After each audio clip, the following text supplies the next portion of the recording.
ارشاد فرمایا من ادرک والدیہ عند الکبر، جس نے اپنے ماں باپ کو، دونوں کو یا دونوں میں سے کسی ایک کو بڑھاپے میں پایا، احدہما و کلاہما، دونوں کو یا کسی ایک کو، ثم لم يدخل الجنہ، یہ دونوں کو بڑھاپے میں پایا پھر وہ جنت میں داخل نہ ہوا۔ کیسی بات ہے، ہونا تو یہ چاہیے تھا کہ یہ فرما دیا جاتا کہ وہ ان دونوں کو بڑھاپے میں پایا، یعنی اس نے دیکھا کہ میرے سامنے یہ بوڑھے ہو گئے ہیں تو ان کی خدمت کرے، لیکن حضور نے یہ نہیں فرمایا، اس خدمت کا صلہ بیان فرمایا کہ بڑھاپے میں ماں باپ کی خدمت نہیں کی گویا کہ جنت حاصل نہیں کی۔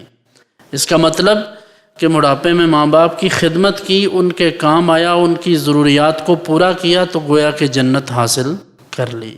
خدمت کیا ہے؟ ہر ایک کی اپنی انٹرپریٹیشن ہوتی ہے۔ کوئی سمجھتا ہے کہ میں ماں باپ کے پاس جا کر بیٹھوں گا تو یہ خدمت ہے، کوئی سمجھتا ہے کہ ماں باپ کو پیسے دوں گا تو یہ خدمت ہے۔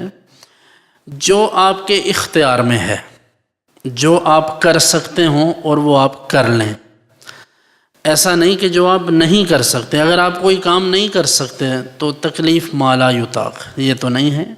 لا یکلف اللہ نفسا الا وسعها، اللہ نے کسی شخص پر اتنا ہی بوجھ ڈالا ہے جتنی اس کی حیثیت ہے، جتنی اس میں ہمت ہے۔ بعض اوقات ایک بچہ ایسا ہوتا ہے جو ماں باپ کے پاس رہ سکتا ہے تو وہ ان کے پاس رہتا ہے، ان کو پانی دیتا ہے، ان کو کھانا دیتا ہے۔ ایک بیٹی ہے تو وہ خدمت کرتی ہے، کھانا بناتی ہے۔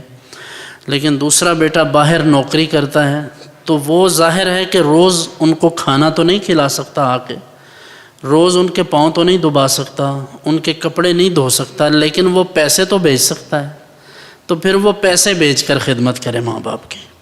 تو شریعت مطہرہ نے اتنا پابند کیا ہے جتنا کوئی سہ سکتا ہو، جتنا بوجھ اٹھا سکتا ہو۔ پھر یہ سب سے بڑی آزمائش تب ہوتی ہے جب بندے کی شادی ہو جائے۔ جب شادی ہوتی ہے تو پھر وہی جو اٹینشن اس کے بھائیوں کو، چھوٹے بہن بھائیوں کو یا والدین کو اس کی جو توجہ میسر آتی تھی، جب اس کی اپنی شادی ہو جائے تو وہ ساری توجہ ڈائیورٹ ہو جاتی ہے۔ اب وہ توجہ کم ہو کر کچھ اپنے گھر میں بھی آ جاتی ہے۔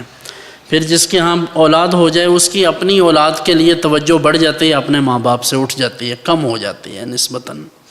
تو یہ پھر آزمائش کا مرحلہ یہ ہوتا ہے کہ ایک طرف بیوی، دوسری طرف ماں، پھر دونوں میں برابری، یعنی جو کسی کا حق ہے اس کو وہ دیا جائے۔